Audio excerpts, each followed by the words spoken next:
Welcome to Beyond Barber School. I am your host, Barber Doza. This podcast, Beyond Barber School, is a space where listeners will hear stories from barbers, educators, and founders that are elevating the barbering industry in and out of the barbershop. Our hope here is to empower barbers with the knowledge necessary to take a courageous next step in their barber journey. Welcome to Beyond Barber School.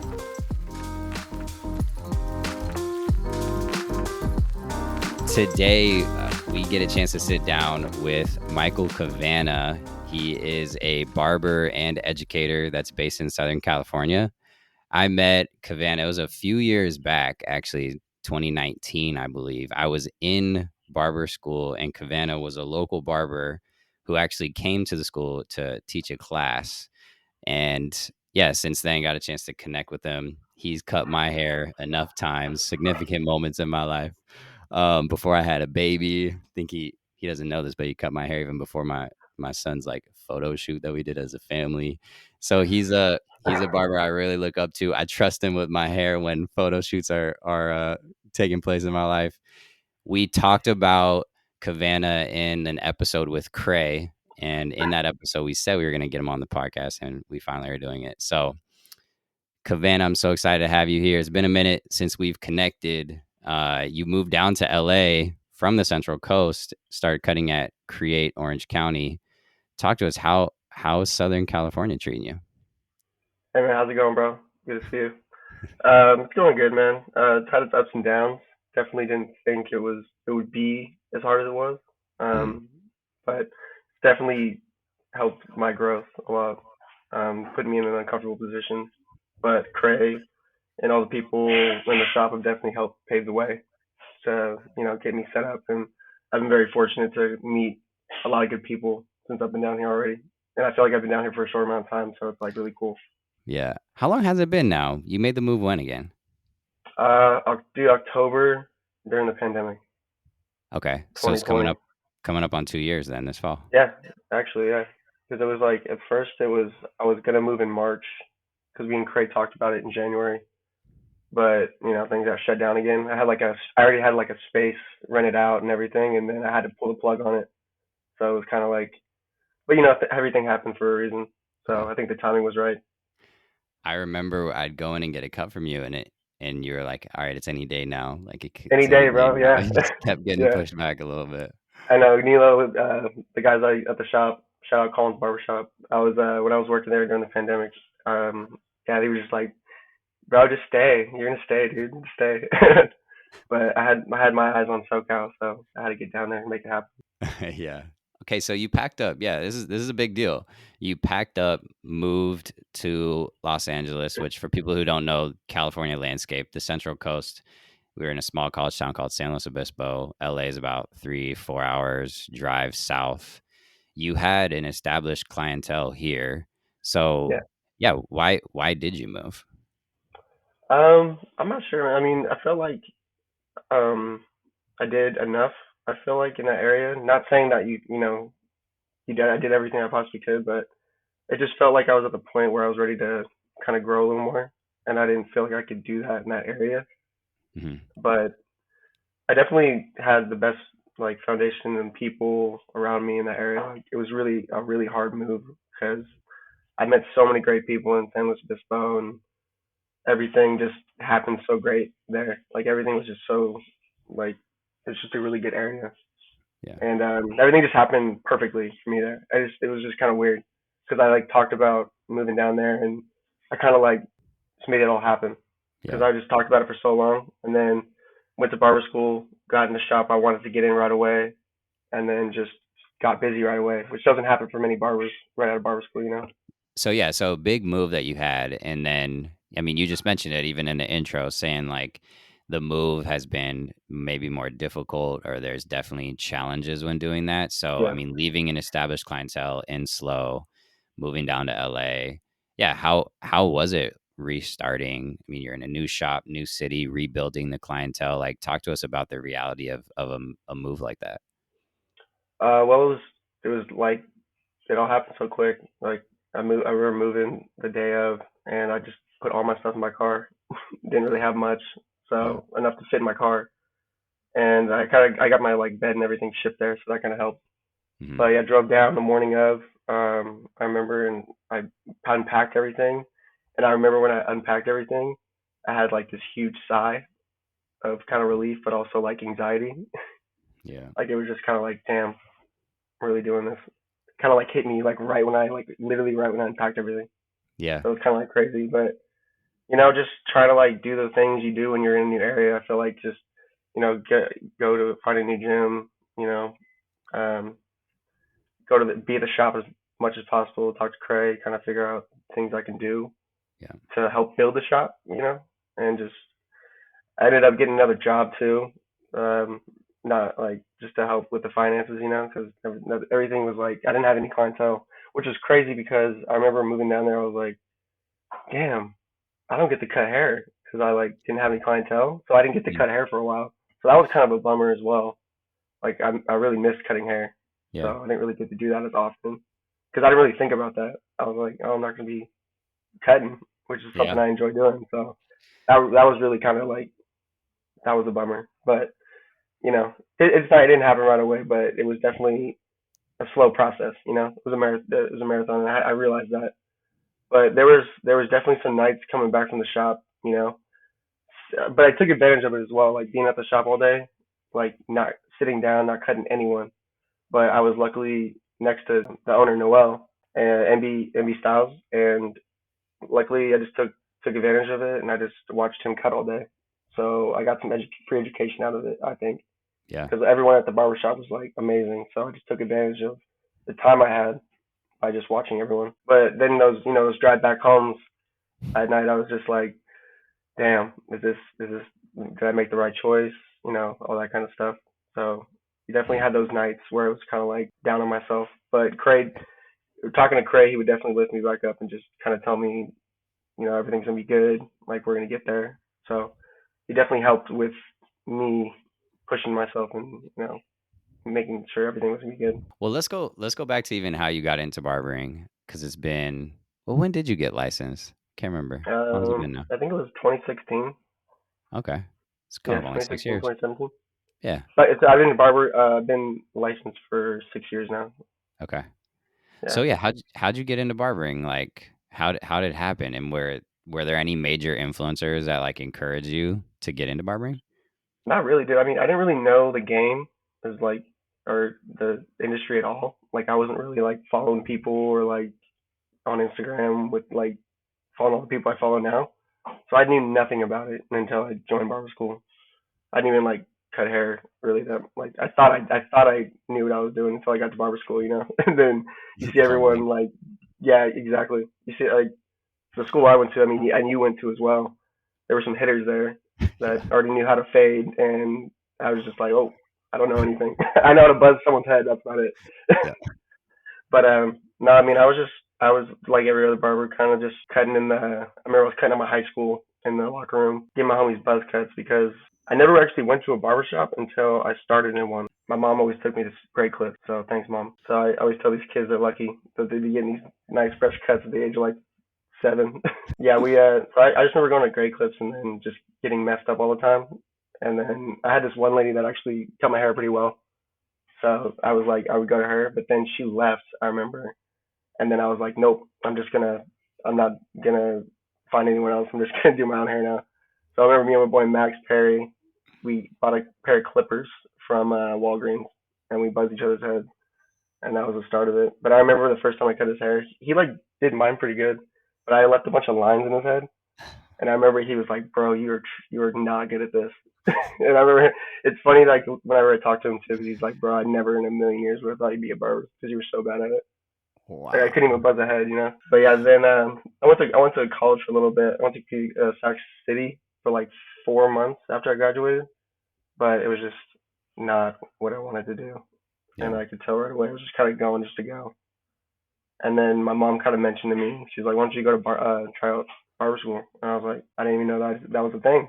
So I ended up looking up schools around the area in my Sacramento area, and I didn't really like any like I didn't really find any that I kind of that caught my eye. They kind of were like more Cosmo type, just not the vibe. So I went to San Luis Obispo a lot. I had a lot of friends that went to college there. When I would visit, I would be like, well, I really like this area and I really want to like get out of my hometown because it's just Yeah. kind of like just not the area I wanted to be in anymore. When I visited, I actually found out they had a barber school there. So I went to go visit and I really liked it. It was just gave me that barber vibe. I met the teachers, some of the students. It was like I thought a really good school. So that kind of was like it for me. When I saw that, I was like, I'm gonna do this. So Yeah. I saved up for like 2 years, and I went back home and just worked in the restaurants. I was a server for about 2 years, and then just grinded, try to save up for tuition, and then just had a start date, and then said I'm gonna move this date, and then just made it happen. Okay, so when you came to the barber college to teach a class, you did something that I hadn't actually seen before, where you cut the top first. You cut the top, you styled the top, and then you did the fade, which I felt Mm. was more non-traditional because right, most barbers will just start by cutting the sides first. So, can you talk to us about just creating your own path and your own style? Because I feel like you were sometimes the only barber in the shop that was maybe cutting in a different even system or different technique Mm. or different process. So, what was it like creating your own kind of path and style? Well, it's just like I feel like we everyone creates their own style. Everyone. It's crazy in this industry. Everyone like we all cut, like we all do fades, we all do these same styles, but everyone has it always looks different no matter what. And it's cool that that's a, how it is like that. But I'd have to say, dude, like Andre Ramirez put me on to that, like my teacher, and I'm very thankful for him because I don't think I'd be looking at hair the same way if it wasn't for him because he was probably the first influence I had with hair. So he was actually the first new educator at my school. He just joined right when I started. So and right away we clicked and we just vibed. And I just remember anytime he was cutting hair, I was just picking his brain, asking him questions. And he was really into scissor work, so he was a god with the scissors. I remember I would just be like in awe watching him. Yeah. So that just got me. And I wasn't really the best at fade, so I took advantage of that and been like, well, I'm gonna try to set myself apart and try to learn some scissor work, and that the fading will come. So I wanted to really focus on like shapes and just scissor work and style because I thought that was a little. I always just talk about that, especially with educating. I always say like, a fade always lasts a couple of days, but style and shape is gonna last them like about a month or so. So I try to That's focus on that a little more, and I just always been intrigued by it. So, but and that's just also the way it was easy for me to look at hair. Just being able to start on the top, it just made more sense to me, hmm especially with like the foundation of just building your shape, and then it helped my clipper work. So like being able to like do the hairstyle, it made me understand the clipper work a little more. Cool how it all happened. And I remember Andre put me on Josh and Monica too. He's like, hey, follow this guy. And I remember right away, I was like, dang, I want to cut like this. So it was just cool. Like I met the right people at the right time. Big shout out to Dre. So Yes, yeah, you mentioned yes. this You know, earlier, you know, but Dre.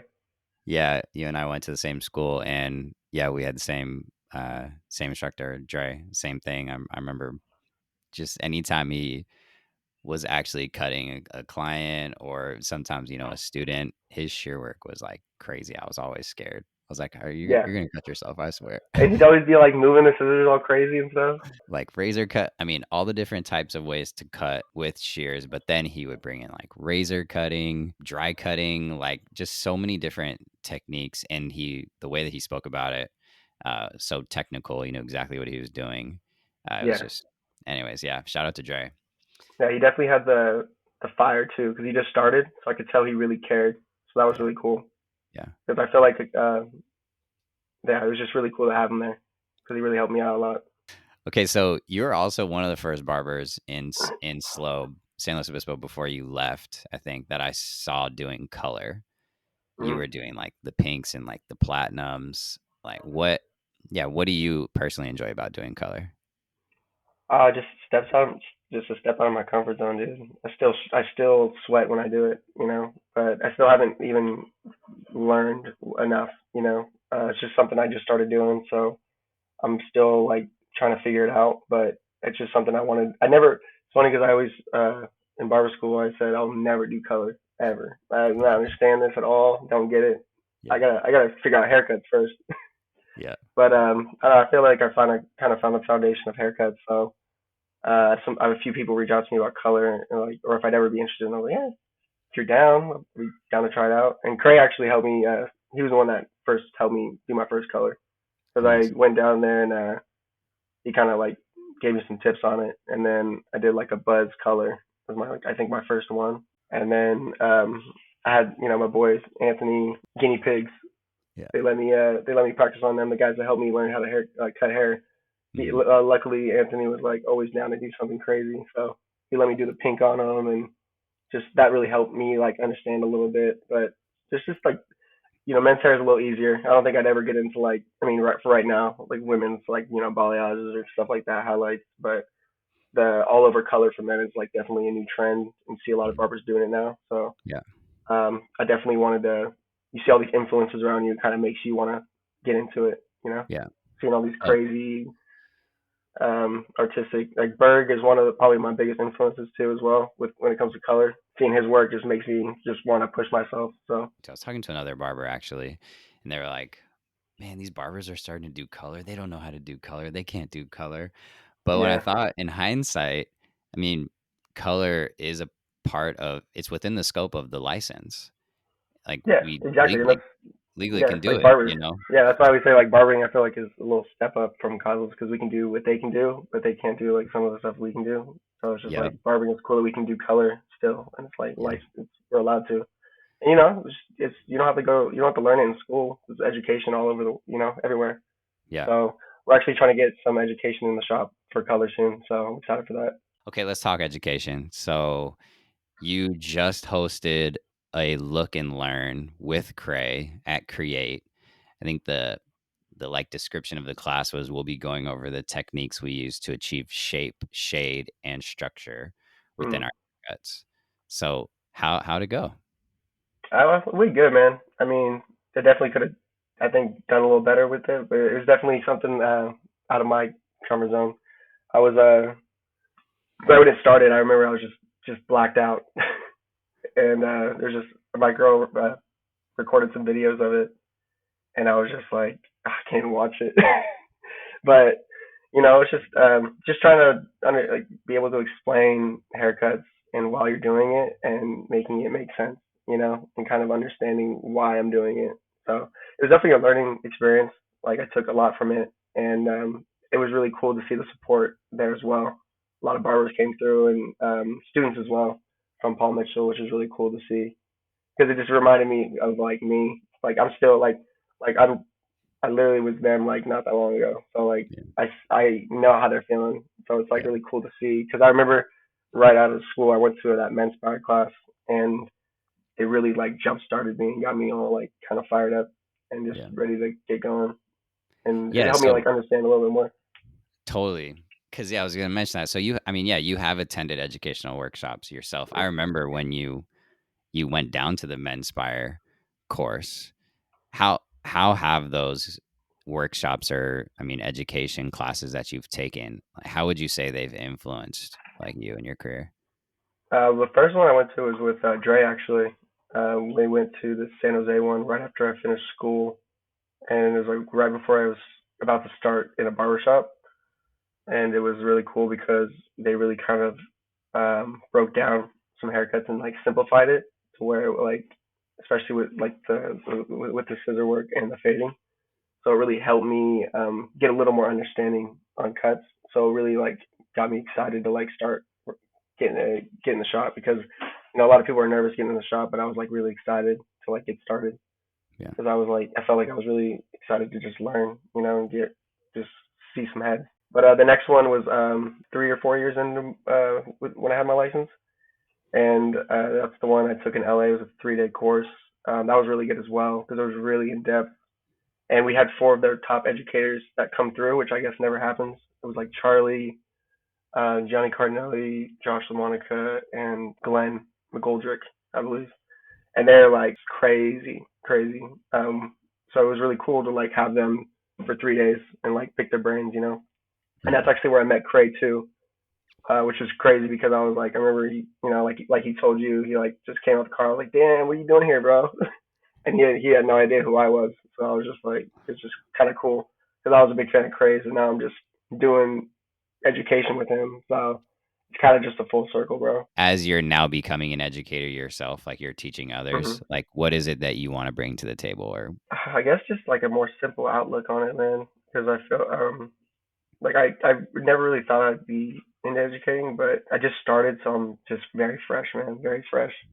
So I'm still learning, still learning the whole industry and all that. But um, I really want to, it doesn't matter what level you're at. I feel like there's always something you can give, to anyone yeah, in education. So it's definitely something I wanted to get started on, and hopefully, everyone always asks me like, what, ever think about opening a shop up and stuff, and I've worked in a couple shops and seen the process of it, and for right now, it doesn't seem like something I want to do. I kind of more focused on the education part of it, so I'm just trying to like just see where this education kind of takes me, and we have some thoughts about the future, especially with Create, even starting maybe our own foundation with it. Right now, with Paul Mitchell, just trying to learn and be just learn how to be an educator, and I think that being there has really helped me because I'm like doing demos and like explaining how to break down a haircut,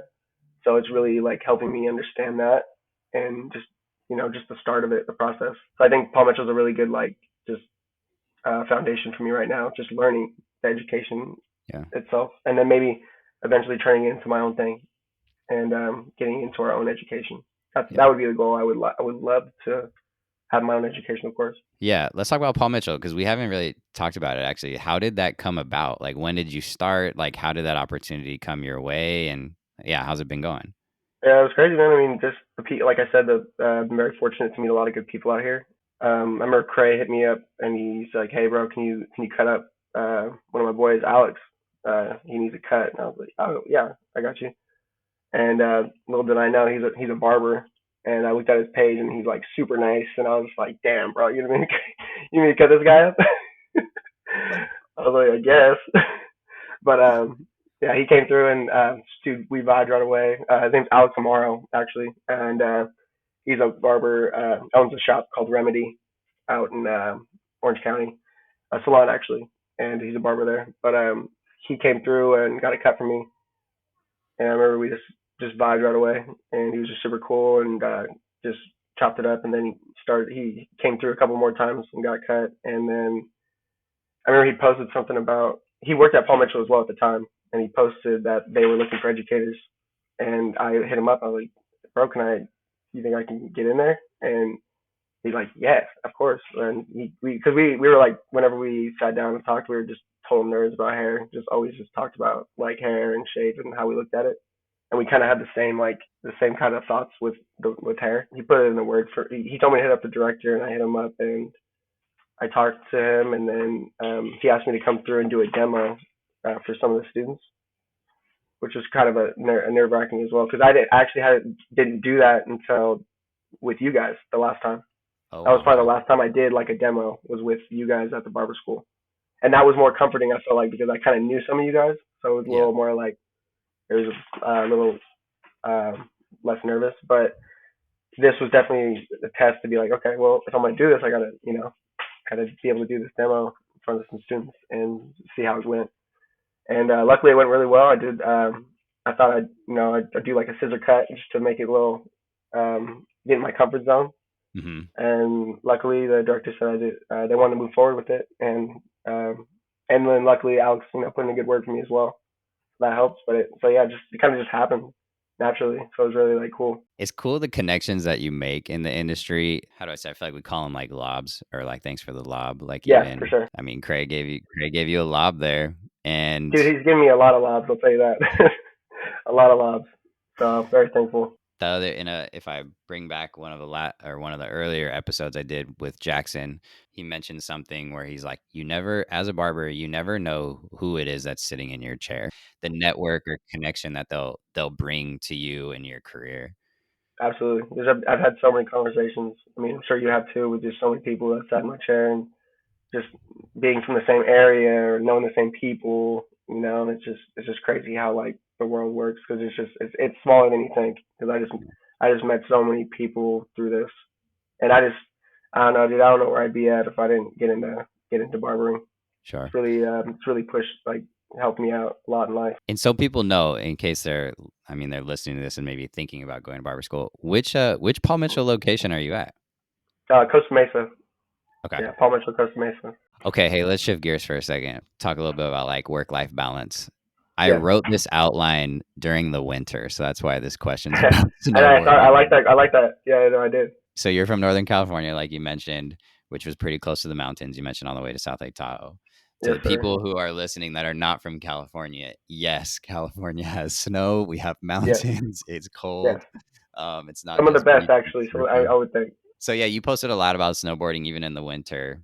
Like, yeah, how long have you been snowboarding? And I mean, what are the mountains like down there in Southern California versus maybe up north? They're good, man. I mean, honestly, better than I thought. To be real, kind of Big Bear kind of reminds me of home a little bit, which is nice. It's really cool. But when I was in San Luis Obispo, it's crazy. I remember getting off work on Saturdays, and me and my boy Brendan, one of my friends I met down there, we'd drive after I got off work at like 7. We'd get to my place in Sac, like 11:30, 12, pass out, and then go to the mountains the next day. Hmm. Stay at my parents' house, go the next day, and then come back and then go to work.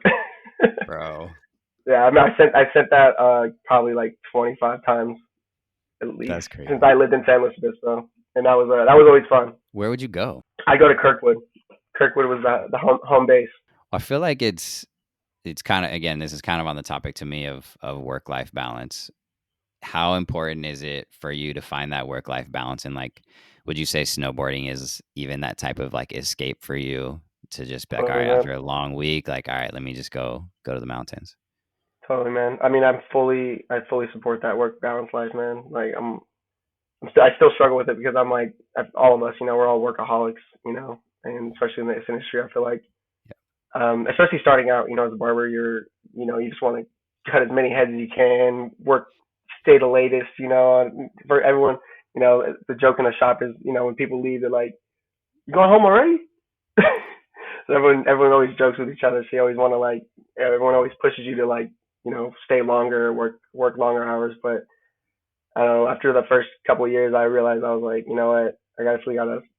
I still want to enjoy myself, and I think everyone should still enjoy their life because it definitely creates creativity and just, I feel like even just going to the mountains, I get back and I see hair differently. I don't even have to like go to a show. I don't have to go to a class. Just getting outside or just being in nature, or just doing something that you enjoy, Yeah. like just influences you and just Yeah. gives you that creative flow a little bit.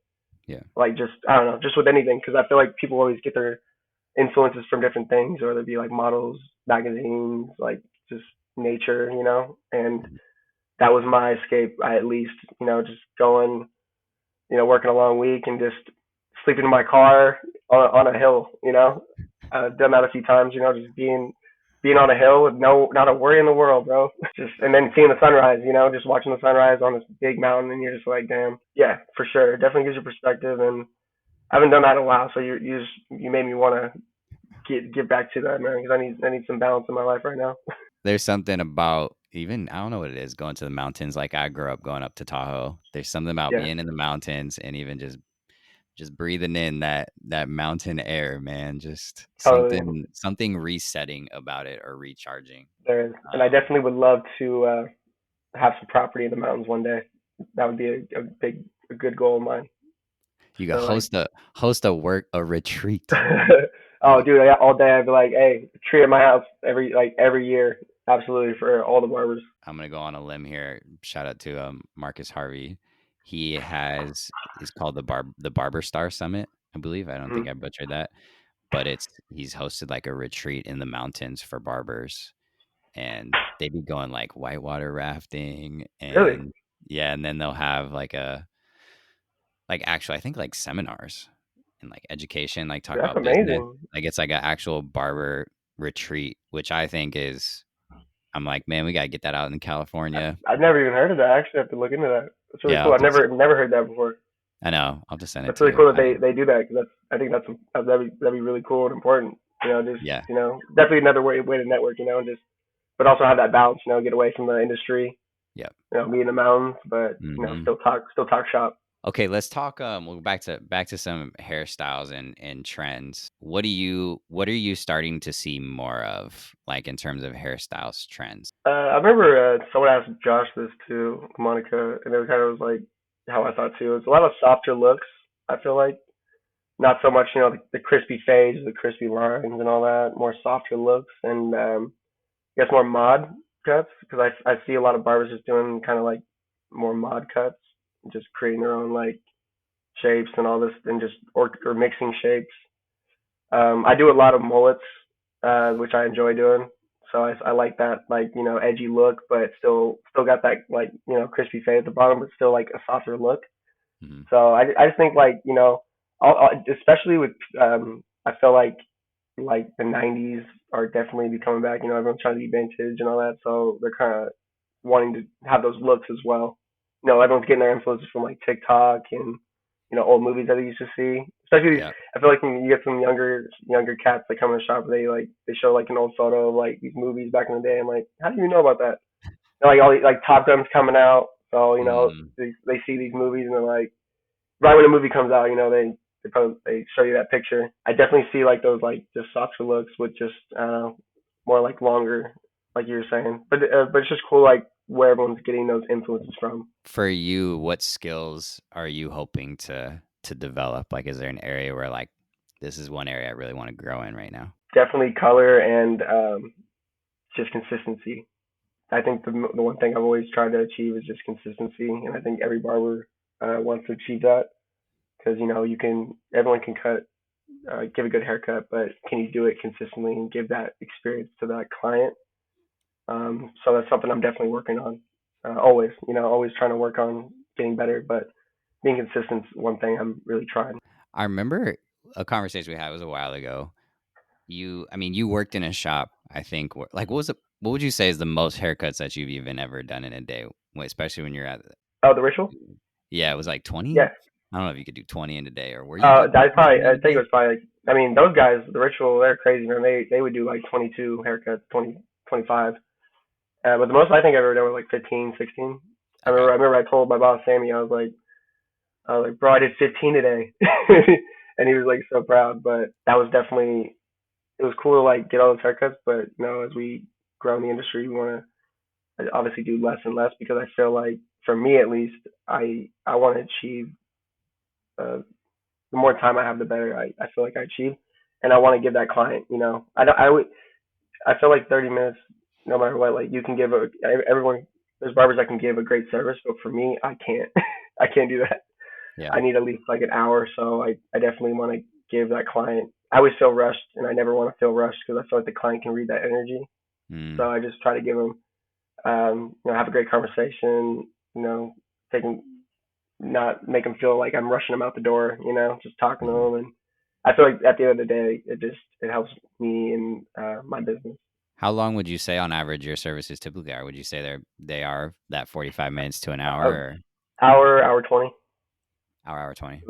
Yeah. If it's like scissor work with clipper work, probably like close to about hour and a half. Yeah.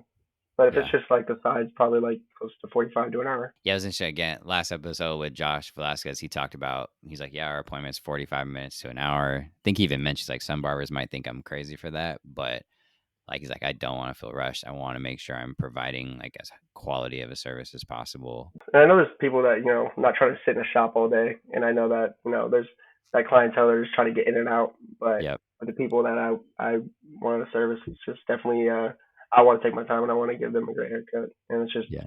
realistically, it's just for me at least, that's just how long it takes. But Yeah.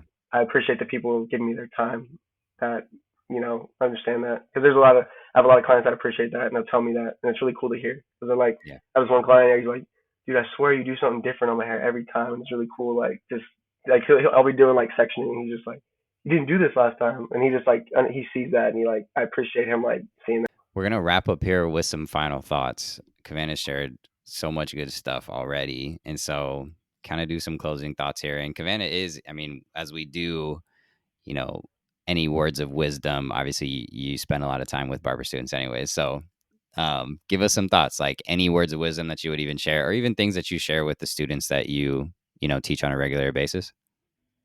Yeah, I mean, I try to give them, as much info as I can, just when they ask me questions. But just being patient, I would say is the biggest thing, and just like I said, being consistent, right away. Just putting in as much work as the first. They always say the first year or two is you want to really take advantage of. 'Cause that's what's really going to shape, your career. So Hmm. I feel like just putting in that work right away and just going to education and just have that fire. It's really gonna. And then you put in that work and just stay consistent, and I feel like everything's gonna happen the way it needs to happen. And just keep pushing yourself and don't let one bad day, take you out. That's some good words right there. So, all right, this has been Michael Cavana.